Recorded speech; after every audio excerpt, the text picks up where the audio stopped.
Assalamualaikum.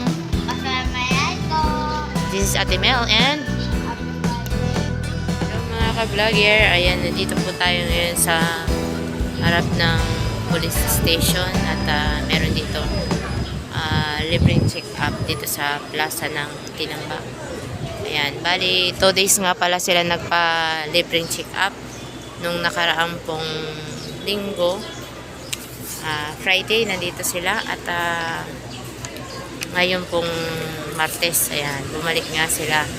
Ayan, kaya ng pangako dahil nung Friday sana is magpapacheck up sana ako, kaso lang nasira daw yung x-ray machine, kaya ngayon na lang ako bumalik. Ayan, dahil meron din tayong iniinda na nararamdaman.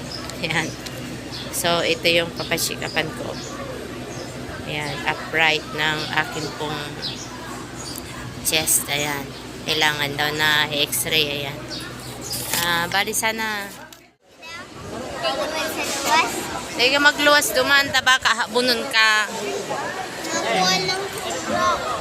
Dai. Hindi ka magluwas duman. Ayan po, kitang-kita naman natin na napakarami ng tao dito simula kanina pa pong umaga at ngayon alas 3 na. Bumalik na lang ako dahil nga sa napakarami po ng pila. Pero marapit na rin tayong matapos. Kita naman natin na napakalaking tulong ito dito sa ating mga taga Tinambaqueño. Malapon po kasubagong amay hanggang ngunyan. Paano pa po bagang plaza? May nagpapalista pa. Kaya kapag merong ganito na mga medical mission, ayan, wag na natin palalagpasin kasi bihirang-bihira lang talaga ito mangyari sa ating lugar. Kaya napakaswerte po ng mga taga Tinambaqueño kasi dinadalaw tayo ng ganitong programa. Ayan, medical mission. Ayan. So maraming salamat po kung sino man po yung nasa likod po ng ganito po ng mga programa.